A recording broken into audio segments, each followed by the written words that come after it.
जय श्री कृष्णा। भादो मास महात्म्य में अब सुनिए आज की कथा। नारद जी ने कहा, हे सुरश्रेष्ठ, एक ही गंगा के आपने दो भेद बतलाए। एक तो वो है जो गौतम ऋषि नाम के ब्राह्मण द्वारा लाया गया और दूसरा अंश भगवान शंकर की जटा में ही रह गया, जिसे क्षत्रिय राजा भगीरथ लेकर आए। इसीलिए उसी का प्रसंग मुझे सुनाइए। तो ब्रह्मा जी बोले, देव ऋषि वैवत्सव मनु के वंश में राजा यक्षवाकु के कुल में सगर नाम के अत्यंत धार्मिक राजा हुए हैं। वे यज्ञ करते, दान देते और सदा आचार विचार से रहा करते। उनकी दो पत्नियां थीं। वे दोनों ही पति भक्ति परायणा थीं, किंतु उनमें से दोनों में से किसी को भी संतान नहीं हुई। इसलिए राजा के मन में बड़ी चिंता थी। एक दिन उन्होंने महर्षि वशिष्ठ को अपने घर बुलाया, विधि पूर्वक उनकी पूजा करके पूछा, हे मुनिवर, किस उपाय से मुझे संतान होगी? उनके इस प्रश्न से महर्षि वशिष्ठ ने कुछ समय के लिए ध्यान लगाया। उसके बाद राजा से कहा, राजन, तुम पत्नी सहित सदा ऋषियों और महर्षियों का दर्शन करते रहो। ऐसा कहकर महर्षि वशिष्ठ अपने आश्रम को चले गए। एक समय की बात है, राजा सगर के घर में एक तपस्वी महात्मा पधारे। राजा ने ऋषि का पूजन किया। उससे संतुष्ट होकर वे बोले, हे महाभाग राजा, वर मांगो। यह सुनकर राजा ने पुत्र होने के लिए प्रार्थना की। मुनि बोले, तुम्हारी एक पत्नी के गर्भ से एक ही पुत्र होगा, किंतु वह वंश चलाने वाला होगा, और दूसरी पत्नी के गर्भ से 60,000 पुत्र उत्पन्न होंगे। ऐसा कह मुनि चले गए। तब यथासंभव समय अनुसार मुनि के कहे अनुसार राजा को हजारों पुत्र हुए। राजा सगर ने उत्तम दक्षिणा से युक्त बहुत सारे अश्वमेघ यज्ञ किए। फिर एक अश्वमेघ यज्ञ के लिए उन्होंने विधि पूर्वक दीक्षा ग्रहण की और अश्व की रक्षा के लिए सेना सहित अपने पुत्रों को नियुक्त किया। अश्व पृथ्वी पर घूमने लगा। इसी बीच अवसर पाकर कहीं देवराज इंद्र ने उस अश्व को हर लिया और रक्षकों को सौंप दिया। अब राजकुमार अपने अश्व को इधर उधर ढूंढने लगे, किंतु उन्हें कहीं भी अपना अश्व दिखाई नहीं दिया। तब उन्होंने देवलोक में जाके अश्व को ढूंढा, पर्वतों और सरोवरों में खोजा, कितने ही जंगल छान डाले, किंतु कहीं भी उसका पता नहीं चल पाया। उसी समय आकाशवाणी हुई, सगर पुत्रों, तुम्हारा घोड़ा रसातल में बंधा हुआ है। यह सुनकर वे रसातल में जाने के लिए सब ओर से पृथ्वी को खोदने लगे। भूख से पीड़ित होने पर वे सूखी मिट्टी खाते और दिन रात भूमि को खोदते रहते। इस प्रकार वे शीघ्र ही रसातल में जा पहुँचे। राजा सगर के बलवान पुत्रों को वहां आया देखकर राक्षस थर्रा उठे और उनके वध का उपाय सोचने लगे। वे बिना युद्ध किए हुए ही भयभीत होकर उस स्थान पर आए जहां महामुनि कपिल सो रहे थे। कपिल जी का क्रोध बड़ा भयानक था। राक्षसों ने वह घोड़ा ले जाकर कपिल जी के सिरहाने बांध दिया और खुद चुपचाप दूर खड़े होकर देखने लगे कि अब क्या होता है।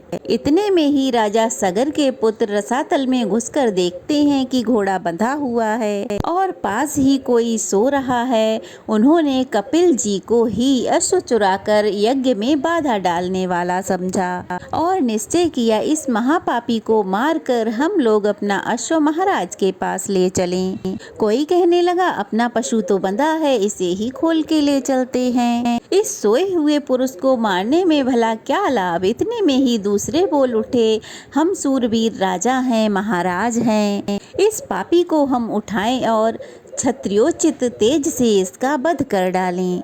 फिर क्या था, वे मुनि को कड़वे वचन सुनाते हुए लातों से मारने लगे। यह देखकर कपिल मुनि को बड़ा क्रोध आया। उन्होंने अपनी दृष्टि से सगर पुत्रों की ओर देखा और अपने क्रोध से उन्हें भस्म कर डाला। वे सब वहीं जलकर भस्म हो गए। हे नारद, यज्ञ में दीक्षित राजा सगर को इस बात का पता नहीं चल पाया। उस समय तुमने ही जाकर राजा सगर को यह सब समाचार सुनाया, जिसे सुनकर सुनकर राजा को बड़ी चिंता हुई। अब क्या करना चाहिए यह उनकी समझ में नहीं आया। राजा सगर के एक दूसरा पुत्र भी था जिसका नाम असमंजा था। वह मूर्खतावश नगर के बालकों को उठाकर पानी में फेंक देता था। तब पुरवासियों ने एकत्रित होकर राजा सगर को इस बात की सूचना दी। पुत्र का यह अन्याय देखकर राजा को बड़ा क्रोध आया। उन्होंने अपने सैनिकों को बुलाकर कहा कि यह असमंजा बालकों की हत्या करने वाला तथा क्षत्रिय धर्म का त्यागी है, इसलिए इसको इस देश से बाहर निकाला जाए। महाराज की यह बात सुनकर अमात्यों ने तुरंत ही राजकुमार को देश निकाला दे दिया। असमंजा जंगल में चला गया। अब राजा सगर चिंता करने लगे, हमारे सब पुत्र कपिल मुनि के श्राप से भस्म हो गए। एक बचा था, वह भी वन में चला गया। अब मेरी क्या गति होगी। असमंजा के एक पुत्र था जो अंशुमान नाम से विख्यात हुआ। यद्यपि अंशुमान अभी बालक था, फिर भी राजा ने उसे बुलाकर अपना कार्य बतलाया। अंशुमान ने कपिल मुनि की आराधना की और घोड़ा ले जाकर राजा सगर को दे दिया। इससे वह यज्ञ संपन्न हुआ। अंशुमान के तेजस्वी पुत्र का नाम दिलीप था। दिलीप के पुत्र परम बुद्धिमान राजा भगीरथ हुए। भगीरथ ने जब अपने समस्त पितामहों की दुर्गति का हाल सुना तब उन्हें बड़ा दुख हुआ। उन्होंने राजा सगर से विनय पूर्वक पूछा कि महाराज बताइए उनका उद्धार कैसे होगा। राजा ने उत्तर दिया, बेटा यह तो भगवान कपिल ही जानते हैं। यह सुनकर भगीरथ रसातल में गए और कपिल मुनि को नमस्कार करके अपना सब मनोरथ उन्हें कह सुनाया। कपिल मुनि ध्यान करके बोले, राजन तुम तपस्या द्वारा भगवान शंकर का ध्यान करो और उनकी जटाओं में स्थित गंगा जल से अपने सभी पितरों को अपलांबित करो। इससे तुम तो कृतार्थ होगे ही, तुम्हारे पितर भी धन्य हो जाएंगे। यह सुनकर भगीरथ ने कहा, बहुत अच्छा, मैं ऐसा ही करूँगा। मुनि श्रेष्ठ बताइए अब मैं कहाँ जाऊँ, बताइए कौन सा कार्य करूं। तब कपिल जी कहने लगे, हे राजन कैलाश पर्वत पर जाकर महादेव जी की स्तुति करो और अपनी शक्ति के अनुसार तपस्या करते रहो, इससे तुम्हारे अभीष्ट की सिद्धि होगी। मुनि का यह वचन सुनकर राजा भगीरथ ने उन्हें प्रणाम किया और कैलाश की यात्रा की। वहां पहुंचकर पवित्र होकर बालक भगीरथ ने तपस्या का निश्चय किया और भगवान शंकर को संबोधित करके इस प्रकार कहा कि हे प्रभु, मैं बालक हूँ और मेरी बुद्धि भी बालक की ही है और आप भी अपने मस्तक पर बाल चंद्रमा धारण करते हैं। मैं कुछ भी नहीं जानता प्रभु, आप मेरे इस अनजानपन से ही प्रसन्न हो जाइए। हे भगवान, जो लोग वाणी से, मन से, क्रिया से मेरी आराधना करते हैं तथा हित सागर में संलग्न रहते हैं, उन सब का कल्याण करने के लिए मैं उमा सहित आपको प्रणाम करता हूँ। हे महादेव, आप देवताओं आदि के लिए भी पूज्य हैं। जिन पूर्वजों ने मुझे अपने सगोत्र और समान धर्म में उत्पन्न किया और पाल पोस कर बड़ा बनाया, भगवान शिव उनका अभीष्ट मनोरथ पूर्ण करें। मैं बाल चंद्रमा का मुकुट धारण करने वाले भगवान शंकर को नित्य प्रणाम करता हूँ।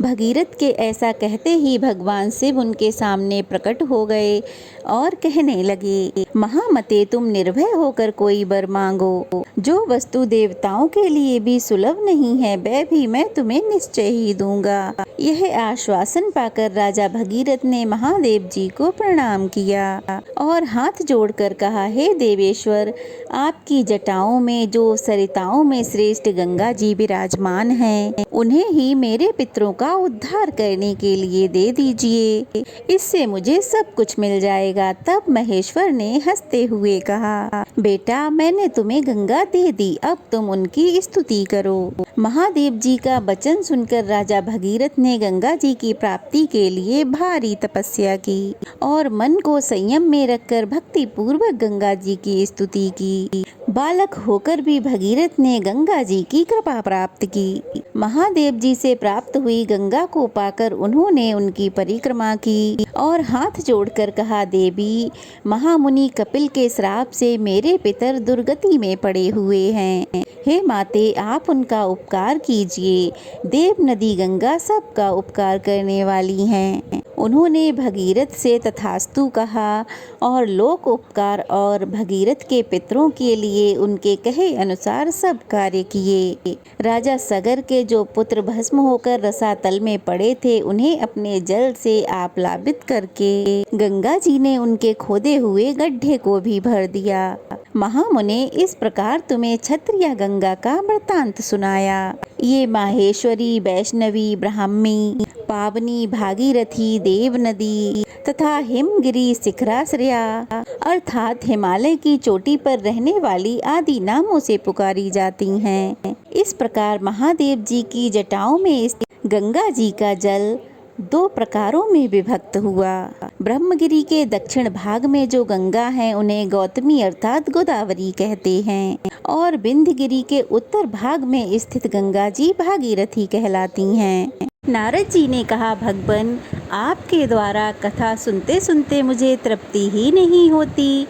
तो भगवान नारद जी ने फिर जो कुछ भी कहा उसका वृत्तांत आप सब आगे की कथा में ज़रूर सुनिएगा।